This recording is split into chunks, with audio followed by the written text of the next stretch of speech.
So the first thing to realize about the electric grid is that it is not actually a U.S. grid, right?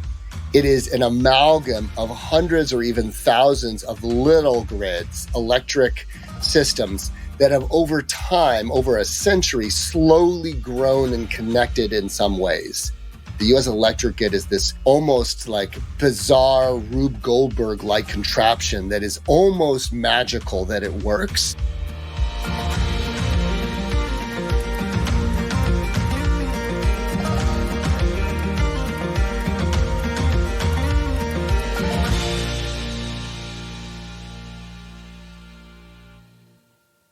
Hey folks, I'm Connor Gaughan, and welcome to Consensus in Conversation, a podcast that showcases leading problem solvers and innovators, specifically those doing good for the world and doing well for the bottom line. The grid. It connects us all to power, energy for our homes, our offices, our internet. We hear about it a lot these days as demand for electricity grows and extreme weather events threaten the delicate balance between energy supply and demand. At the end of the day, we all want and need a reliable energy grid that delivers abundant and affordable power to us all. And increasingly, it'll be important that the energy we get comes from renewable sources that help ensure a clean and healthy environment. Well, today we'll be speaking with Cisco DeVries, the CEO of OhmConnect. After honing his entrepreneurial abilities at Renew Financial, Cisco applied his passion for clean energy to one of our nation's most complex challenges, building this reliable grid and supporting the transition of that grid to more renewable power sources. OhmConnect is an energy startup that helps homeowners to save money on their energy bills, and in some cases even make money by managing their energy use, particularly during key moments of heavy demand, an ever-increasing problem due to extreme weather events caused by our changing climate. Cisco offers another exemplary example for connecting sustainability and profitability.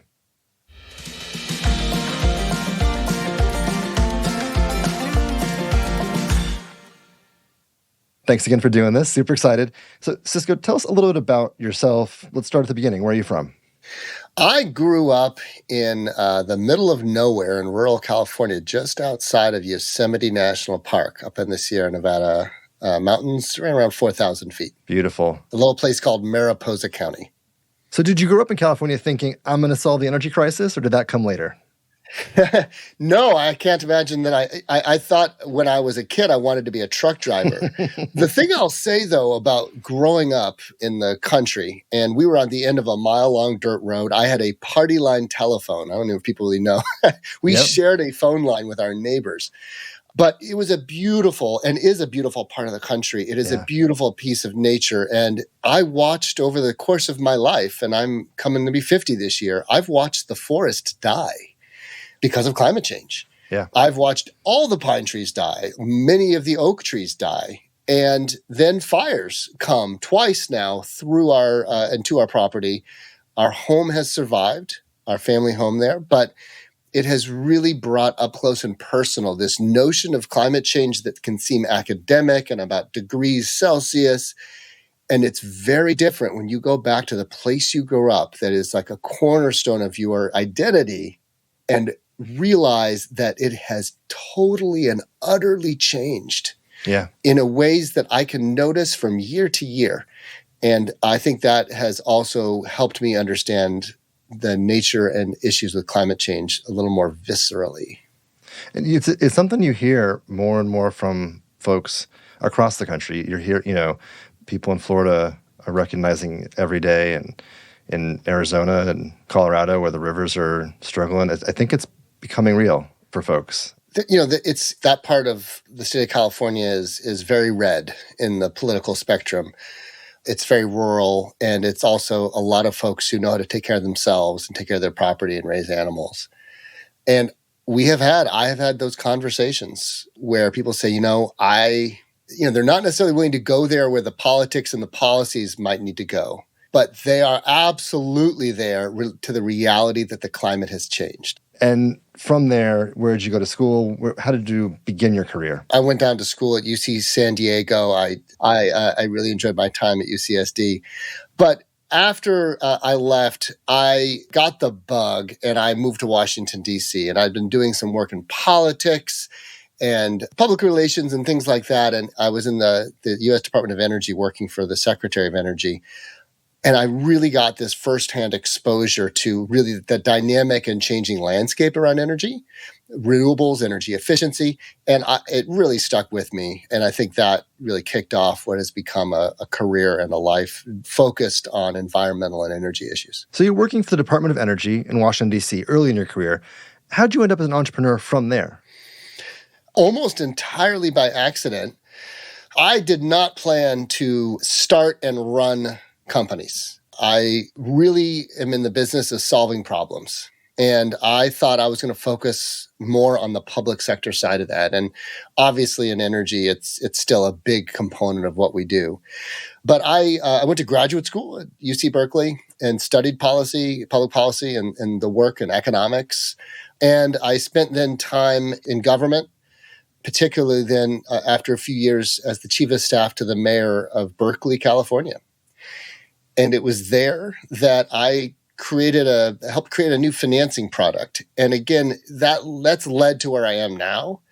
But it was very much about, how are we solving these problems around energy efficiency? How do we get people to do solar? Yeah. How do we start to give people tools to make changes in their lives that address climate? And you just start solving one problem and another one, and it led me here. And so you briefly touched on it, but you created a new financial tool, a new financial product. I did. So I was in government at the time, and I was dealing with a neighborhood issue related to what's called an underground utility district, which is about as exciting as it sounds. Basically what happens is a group of homes, there's 100 or 200 homes in a part of Berkeley, wanted all the poles and wires from their utilities put underground. It's safer in fires, but it's also very beautiful, right? Yep. It clears up your views and everything. And the city has a rule, as many cities do. They said, we're not going to pay for it, but we will pay the upfront cost, and then we'll add it to your property tax bill, specifically just for those homes. Yep. And I was dealing with that issue, and I thought, wait a minute. If you can increase people's property taxes individually so that they can put the poles and wires for the utility underground, why not just be able to do that and put it on the roof as like a solar system? Right. And so that idea, repay the cost of solar and efficiency improvements as a line item on the property tax bill, is PACE, Property Assessed Clean Energy. And that was the genesis of that for me and for Berkeley and for this industry that then kind of grew out of that. And the business eventually I helped found and grew in that space. And I want us to stay on this for a second, because over the last year, we've seen some new legislation that is beginning to really make some of these technologies more affordable, more accessible to more people. And so I'm curious, it seems like PACE, or this product, could be even more important now than ever. Talk us through that. So the fundamental problem that we face is that the vast majority of people in this country cannot afford a $20,000 or a $10,000 or other significant improvement to their home because they don't have the cash available and they don't have easy access to the credit. That said, if they could save money and save the world, right? It's this perfect win. Like, wow, you can make your home better, you can make your energy cheaper, and the world will be better off if you can make these improvements. So how do we get people to do these improvements and pay for it? Yeah. What the IRA, the sort of big climate bill, the Inflation Reduction Act that passed last year, does is create long-term, important and exciting incentives to reduce the upfront cost. So they're going to pay some of the cost of those improvements, but there's still a bunch left. Yeah. And that's why people are going to need to finance. And that's okay. I think it gets a bad word. Nobody likes taking out loans, but this is how we're going to solve the problem. PACE is one of the many ways we're going to solve it. At my last company, Renew Financial, where we did $1.5 billion of financing on people's homes all around the country. PACE was part of it, but we did utility on-bill financing on the utility bill. We did unsecured energy loans. So we're going to need all those tools to come up with the balance of those costs so that everybody can transition to clean energy, hopefully. When you give a stat there about Renew and the size and volume of its work, how should we think about the ability to draw a line from these kinds of products going up in homes across America, the solar and renewable energy sources, to the ability to kind of reduce greenhouse gas emissions? So the motive for me behind all of this So I left the city, and after a while, I have founded a company called Renew Financial, and I ran that for 10 years. And that's where we financed all these projects in people's homes and using lots of different tools. And you can look at a whole variety of benefits. How much energy did we save? How much money did people save on their energy bills? But the thing that was driving this for me, of course, is climate and this transition to renewables. And so really what we'd look at is what was the carbon that we avoided? What is the lifetime benefit of these improvements? Yeah. And the amazing thing is when you get to the numbers like that, what you find is it's the equivalent of since I grew up near Yosemite, we use this, it was the equivalent of 10 Yosemites of forest that was preserved. It really starts to become meaningful. Now, it's nowhere near what needs. It's a drop in the bucket. Yeah. But you start to see that these mass adoption of things really does make a difference in the amount of carbon. And, as we talk a little bit around OhmConnect and things now, and increasingly, though, that it becomes less about what is your home doing in general and what is it doing at key times. So we're really starting to focus more now on how we make those improvements on an hour-by-hour basis. But the impressive thing from Renew Financial was not just the number of dollars and projects, but ultimately the equivalent carbon that was reduced or is going to not be put into the atmosphere. So you go from Renew to OhmConnect, and I'm curious what the transition felt like leaving a company that you founded to run a company that you weren't a founder of. How did that process feel? So an emotional journey for this one, right? Leaving the company that I founded was one of the hardest things I've ever done. It's a little bit like leaving a child or something for adoption. Yeah. And I recognized after 10 years that it was time, that I had done what I could do, given my skill set and approach. We had built the company into something really amazing, but to go forward, it needed something new. And I remember the moment officially I was done. It's like a weight had been lifted off my shoulders. And I realized how much I was carrying over 10 years of building this incredible thing and hundreds of employees and all the work we had done. So it was hard to go back. I took time off. It was hard to become a CEO, and I hadn't planned on it. I joined an investment firm. Right. But what I've really loved is I got recruited to OhmConnect by the founding team, and it's an incredible group. And what they needed was what I had, and what I didn't have is what they had done. And it was this great combination. And I love not being a founder. It gives me an ability to see and operate in a little bit different way. Founders are amazing. And I, having been one, I can tell you it is not for the faint of heart. It is not a lot of fun a lot of the time. But I think we mythologize founders a little bit, and that they should be the leaders of all the things. And you know what? The founders of OhmConnect are still senior executives and leaders of the company. I talk to them every day. What we found is we could put something together that used all of our skills correctly. And what a huge gift that they gave to me to bring me in, and also to themselves, because now they get to focus on the things they're really good at. So, this was actually, that part of it went really well. And I think that's not always the case. So you mentioned the founders. Can you give us the origin story of OhmConnect as well as the founders? There's three people involved that really were considered the founders of OhmConnect, and that is Matt Duesterberg, Kurt Tung, and Kadir Lee. And the beautiful thing of this is that they're all totally different in terms of what they brought to the table and how they had thought about the issue of how you engage people around energy differently than I think everybody else had ever done from a more of a utility or policy mindset. The kind of mindset I might have and probably did bring when I was working on PACE, which was, not a consumer-oriented focus at first. Right.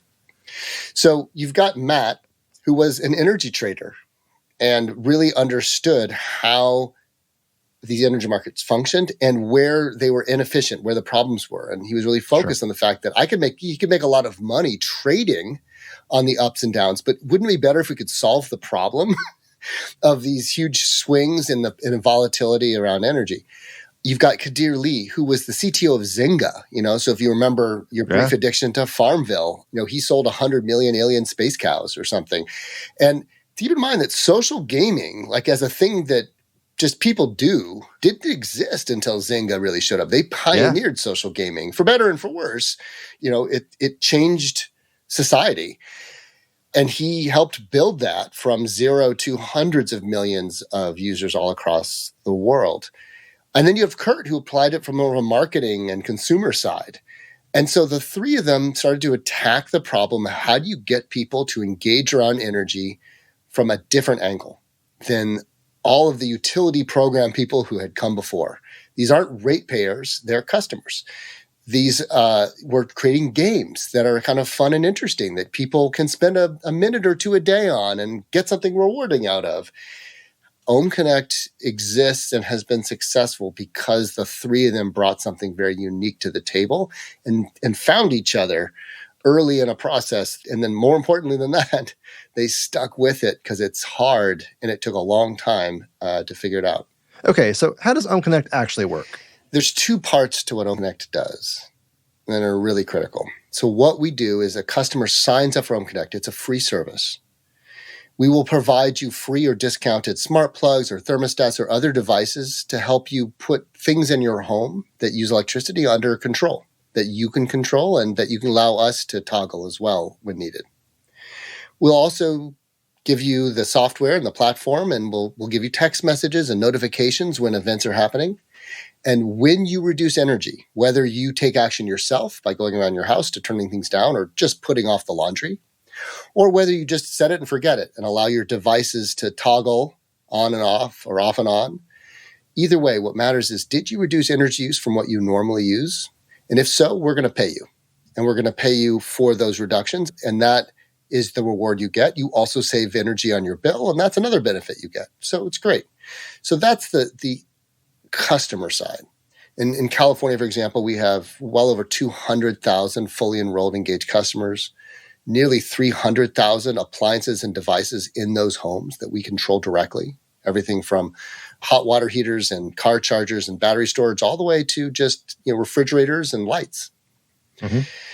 Now, that's the first half. That's what the customer sees when they sign up and how they participate. And it's kind of a no-lose situation because you're always in control. You can just opt out if you don't want to participate in an event. The grid side is kind of where you're heading on. It's really important. So what matters if you by yourself, Connor, if you just turn off a lamp, that's nice for you and you'll save a little bit of energy.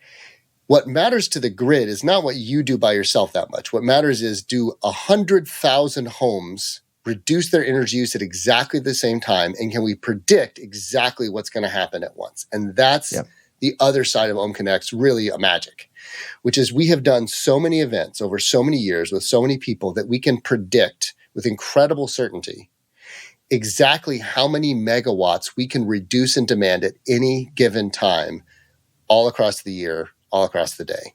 So 10,000 times a day, we inform the California grid operator exactly how many megawatts we have, where we have them available, and at what price we need to get paid to dispatch them. When they say go, we need, on a really bad day, 150 or 200 megawatts in California system-wide, or we need 3 megawatts in Fresno, and it all varies, just depending on the situation. We turn around, and our algorithm, our computers, which is very machine learning-based, it then says, okay, here's the number of homes and the homes I need and the things I need to do in order to achieve that reduction. And then it does it. Automated sends the messages, toggles the devices, does all of the work. And 15 minutes later, it's over and we're done. We've succeeded. That automation, that prediction, that ability to replace dispatchable natural gas power is desperately needed for the grid now. Not just on the emergency days, like I mentioned, where we're just running out of power overall, but even on just a regular, hot, difficult day when we can decide not to turn on a dirty power plant that's in somebody's backyard. So it's really a great win-win. And for most of the customers that participate, they don't view it as a painful thing. It's like, oh, it's fine. It's part of life. It's like taking your recycling out. It's just an easy part of life that you adjust to. And instead, unlike all those other things, you also get paid. You're incentivized, So it's a nice combo. Yeah.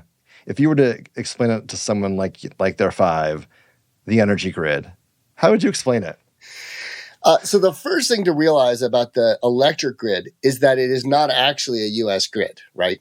It is an amalgam of hundreds or even thousands of little grids, electric systems that have over time, over a century, slowly grown and connected in some ways. And some of them are way more connected than others. There's all kinds of strange lines.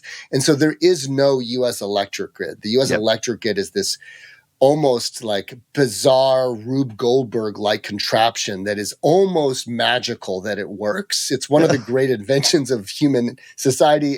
But if you actually look at it, you're like, how in the world is this duct-taped piece of junk holding together? So that's the first thing, is to understand that it's not one. The second thing to understand about an electric grid is, of course, unlike water or gas or other things we use, the weird thing about electricity is it has to be consumed or used the exact instant it is created. So imagine you were refining gas, and the car not only needed to get the gas the moment it was refined out of the refinery, it actually needed to be using it while on the freeway at that moment. Yeah. So this incredible notion that not only do we need the system all over the country that's been patched together, but we have to perfectly match the exact demand at every second of every day for your whole life. Yep. And that is like, when you think about how difficult that is to do, it's mind-blowing. And that's, I think, to understand a little bit about where OhmConnect comes in, because ultimately the grid is this perfectly balanced, most of the time, perfectly balanced system where energy is created from natural gas plants and solar plants and everything else, and it is used by people like we're using it right now for our lights and computers and everything else. And the way we have managed that grid for 100 years, since we've invented it, was we adjust the amount of supply. We turn power plants up and down in order to match the current amount of demand. So demand is what it is. We just let people use what they're going to use, and we adjust the number of power plants running in order to meet that demand. And now, as we transition to zero carbon and we move to solar and wind and other renewables, other zero carbon sources, they lack that control. You cannot dial them up and down the way you can dial up and down a fossil fuel power plant, right? Particularly natural gas. And that means you've got to be able to control the demand side. So instead of now being over on the supply side and saying, yeah, I'm going to change the power plant, I'm going to turn it up by a megawatt, you've got to turn demand down by a megawatt. The nice thing is the system is indifferent. It does not care if you increase supply or reduce demand within quite a range, but it just cares that they're equal. So one of the big moments I had, and this was years after the founders of OhmConnect got together and were working on this problem, was if we don't learn to flex demand for electricity in people's homes at scale in real time, in the next few years, we will blow up the electric grid long before we get to zero carbon. It's just impossible.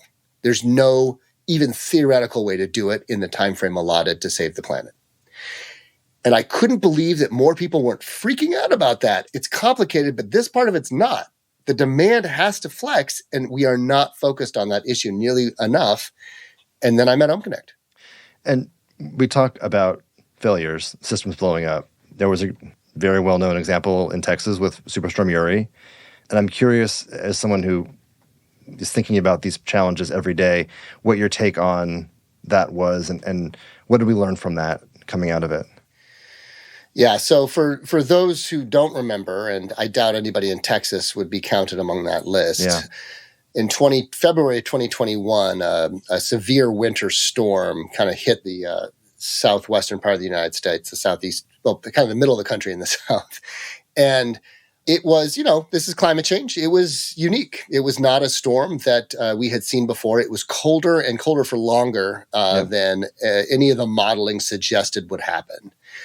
So we're seeing, the global weirding associated with climate change. The scary part was it settled in over Texas, and they had a bunch of power plants, primarily natural gas, but including some wind and other things that came offline, partly because they couldn't get enough gas, partly because gas things froze. Electric systems, the wires and transmission facilities failed because of ice. It was like literally a perfect storm. Yeah. And the power went out in some cases for days. Yeah. And so that is a great example of our old crumbling electric grid that we're holding together with baling wire Yeah.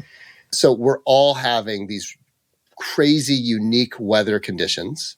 We're seeing that the electric system is crumbling under that challenge. And on top of that, we are transitioning to renewables, which are intermittent. And on top of that, we're electrifying everything on the back end, like you talked about from the IRA, electric cars and heat pumps and everything else, which we desperately need. And so we are just piling problems upon problems on the sheet. And Texas is an example of what happens when it breaks. And we're not prepared for how bad that is. And that's one of the things OhmConnect can help prevent, but it is also a warning sign of the danger we're in. Well, and you think about the precarious nature of the grid through other lenses as well, like health and safety, should it go down? National security, should it be attacked? Just the simple resiliency required to live our lives, it's a big issue. It is one of the most significant national security issues that people don't talk about as much. But the fragility of our electric grid is actually one of the things that those that are experts in this worry about the most. Here's where OhmConnect can come in and where national security these things can come in, which is what OhmConnect does in its very simplest phase, is we engage individual customers and we help them adjust the amount of energy that they're using, electricity that they're using at key times when the grid is stressed and dirty and expensive. We can do that day in and day out, as we do in California and Texas and New York and Australia and other places. But it's particularly important in an emergency. The average impact we have in a home in reducing energy use during an OhmConnect event, if we had enough homes in Texas connected, I think the number was like around 10% of homes had connected, participating in OhmConnect or OhmConnect-like service, we could have prevented the blackouts, the loss of life, and the billions of dollars of losses. And that's just not hyperbole. Yeah. In September of last year in California, the state of California had the worst grid crisis it has ever faced, the highest amount of demand on the grid during an incredible heat wave over Labor Day. OhmConnect and others involved stepped in. We were able to reduce the amount of energy being used by our customers by about a third on average for hours at a time. We paid them millions of dollars to do it because the grid was paying us for the support. We passed it along to the customers. And the lights didn't go off. Yeah. We faced a 3 gigawatt shortfall on supply on that day, and we were able to overcome it because of these tools. So it is also really important to how we save lives and keep the country safe. And I don't think people quite understand that like a little smart plug or a smart thermostat can be that powerful and as we go forward. So from online games to electrical grid, gamification is something that comes up a lot when talking about behavior change. And I'm curious how that fit into your planning. We didn't start out to say, oh, we're going to create this game that's people are going to subconsciously learn about energy.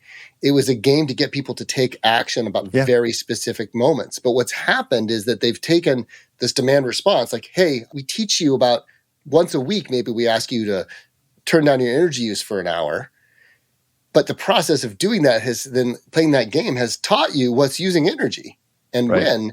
And then people are just more thoughtful about it. So the actual energy reductions from our customers are way beyond anything that we can really claim credit for from our events. What I love is this notion that companies are out here working towards a sustainable future, but also doing it knowing that a company only exists if it's making money. It's got to be profitable, but you can align profit and purpose. And so I'm curious to have you talk a little bit about that alignment and that confluence and how you think about it in your work. Thanks. And, honestly, I sometimes wake up and I'm like, I know there are easier ways to make money than the way we're doing it. And we do it because of the mission, right? Obviously, I want to build and we are building an incredibly successful, robust company that people can work for and people can make money and our customers enjoy. That's important. And it's also important to me and to the founding team and virtually everybody at my company that we're doing something good for the world. We're helping people. Yeah. And how do you make sure that those stay aligned? And the way that I do it and the way that we talk about it internally is you've got to align the way you make money to the outcome of the mission you're trying to do. So it's very easy and it's not without merit for you to be a company that says, look, I do financial services, I do loans or whatever, and you might have a sustainability element. You might say part of our mission is to do right by the planet, and maybe you give a few % of your profits to the Sierra Club. That's fine, That is not enough for us. It's not enough for me. It's not enough for OhmConnect. What we want is that every dollar we make be aligned with a discrete benefit to carbon emissions or to relieving people of energy bill costs or other things, so that we are making sure that when we do good, when we do well, when our bank account goes up, that is entirely because we have created a benefit. And the nice thing about the energy markets, and I really credit the Federal Energy Regulatory Commission over 10 years ago with doing this, is they made it possible for us to get paid in the electricity markets for reducing megawatts instead of producing them. But we get paid in exactly the same way, and we get paid exactly the same amount. So what that means for us is every time I reduce a megawatt in the grid in Texas or California or New York or wherever, yep, I get paid for that by the market, and we get turned on instead of a power plant getting turned on. So that dollar of that megawatt is because we didn't turn on a power plant. It's directly connected. Yeah. And then we take a big chunk of that dollar and we pass along to our customers for their participation and performance. So you've really created this cycle in which I don't have to worry day in and day out, am I doing enough on our mission? Because we have aligned it that us doing well in reducing energy use in people's homes is perfectly rewarded with dollars, and that's perfectly aligned with the mission that we've set out. Yeah. And I just love that connection, and it makes my life, to be honest, a lot easier. Yeah. Where do you hope OhmConnect is 5 years from now, 10 years from now? So I think that what we are building and what's going to happen, what needs to happen anyway, is that the majority of things that use electricity in your home has gone up. Meaning your car now plugs in, your furnace uses electricity instead of natural gas, your stove is induction instead of gas. All of those things are going to happen. So you're like, great. So the world I look forward to is, number one, we're using electricity instead of burning fossil fuels in our homes and our cars. Great.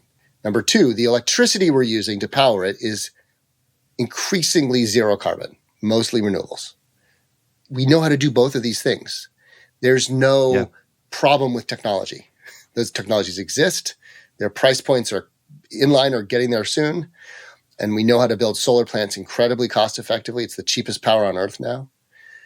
The thing that then is needed is that those devices and appliances and all those things in your home need to quietly adjust based on the grid in ways that hopefully you don't even notice. Already, your thermostat, if you have a thermostat on the wall and it's set to 70 degrees or 68 degrees, it floats.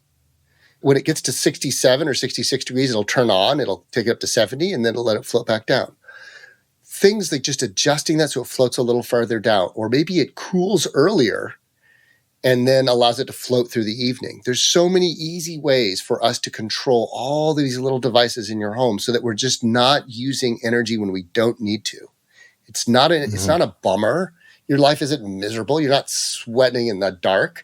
And so we need all of our homes to have that capability. And that's where OhmConnect comes in. So when I look forward, I say millions of homes and millions of appliances and devices that are quietly adjusting the amount of electricity they're using so that we can have a zero carbon grid as soon as possible.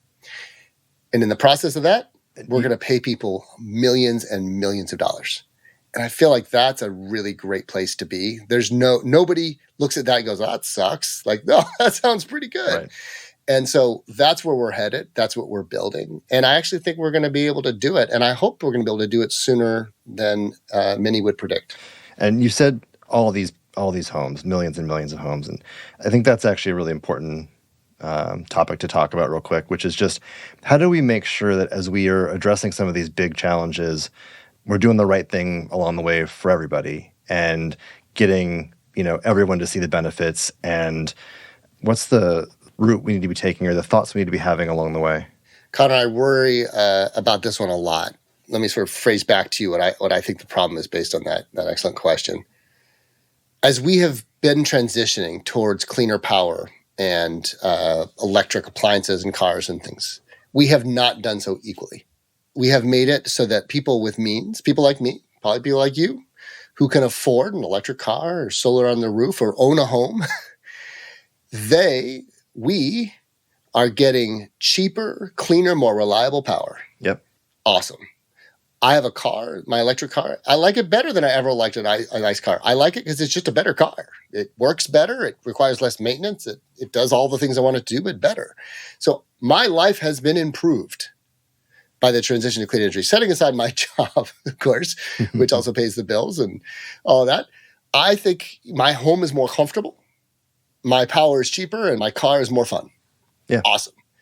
I win. The problem right now is that most people are losing.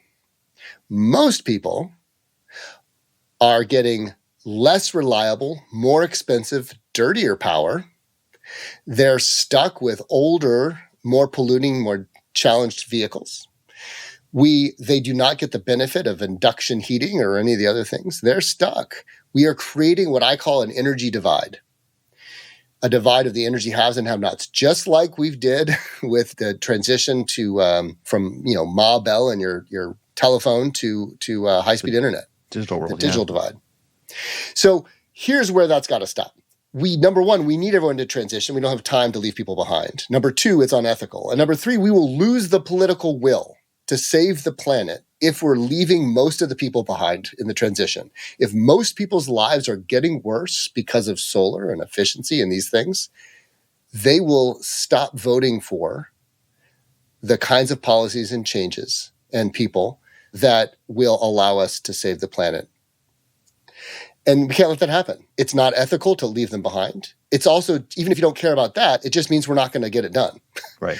So I really want to make sure that we're focused as a core part of policies and business that it's democratized access. Everybody should have access.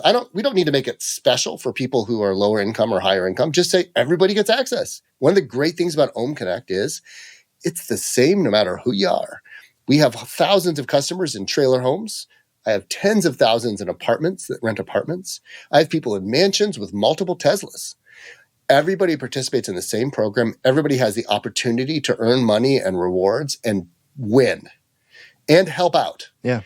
And it's hard to think of a single other thing as part of this transition that has that benefit. And so I love that part of OhmConnect, but I also just think, man, we need to focus on this like a laser beam as a society. And I'm very worried about the trajectory we're on.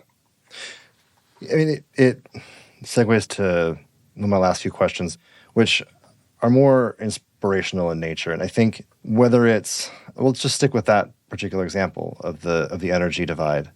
This is a giant systemic big challenge, and it's going to require people, organizations, industries, all to come together to address it. How do we even start when it's something so big? How do you get going when the challenge is so daunting? There are moments, and more than I'd care to admit, where I feel a lot of pessimism and doom, right? You can't read the new IPCC report or watch the forest outside my family home and not think, it's too late. We're not moving fast enough.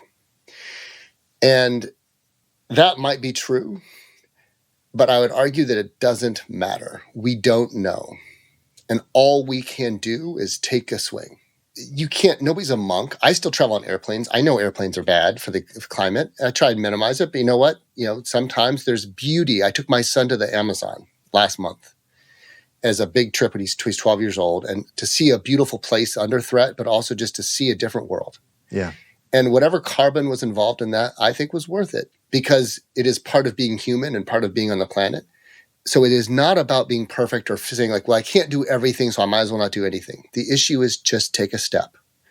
So whether that's you personally, whether that's me as a company, whether that's the state as a whole, you just keep moving forward. The thing that I come back to that gives me hope is that humanity over time has been really good at doing the right thing at the last possible second. Not every time, and who knows what the alternative timelines might have been. Right. But we tend to come together somehow and persevere. And so we've got to believe that we can, and I do. And I also know that, you don't turn that corner one day and it just happens. It happens because you take a step, and then all of a sudden, a thing you thought was impossible, it turns out everyone's just didn't realize it. And there are more examples of that kind of success than we give credit for. And I think those steps, one by one, they add up, but they just also just create a momentum, and you don't really see how far we've come. Right. So I hope 10 years from now, that's the story. I fear that it might not be, but what's the harm in trying? Right. And maybe the fear helps motivate us to work a little harder. I'll tell you one thing we have found does not work, Connor, is guilt. Yeah. I think fear can be a good motivator. And I think greed, let people be greedy if they can make some money doing the right thing. I'm not going to be picky right now. We have a lot of problems with our system, our economic system. But right now I'm pretty focused on, if you want to get rich doing exactly the right thing, go. Yeah. There's going to be a lot of trade-offs and things as we go along. I do absolutely think that guilt is a failure. Us trying to make you feel bad about a choice you're making is inappropriate. Maybe it works for your kids. If your kids do that to you, fine. We have found at OhmConnect in marketing, and we're probably the most successful, certainly one of the most successful energy marketing organizations on earth. And what we have found is it is always the economics.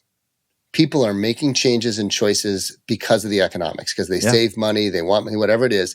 They're proud of what they're doing for the environment. They tell their friends because of the environment, but they're doing it for the economic reasons. And so let's embrace that right now. Yeah. Don't guilt people into it. It won't work. It never has. What does work is aligning people's economic and other interests in a way that gets to the outcome we want. And I think OhmConnect's doing that, and I think we need to do a lot more of that. Awesome.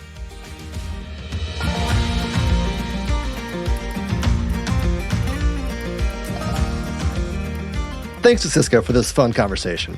Consensus in Conversation is hosted by me, Connor Gahn. The episode is produced by Will Gatchell, Chandler Bramstead, and Jeff Rock. Executive produced by me with editing from Reasonable Volume. Special thanks to Consensus Creative Director Kate Tucker and strategist Patrick Gallagher. Don't forget to like and subscribe on your favorite podcast platform. We'll see you next week.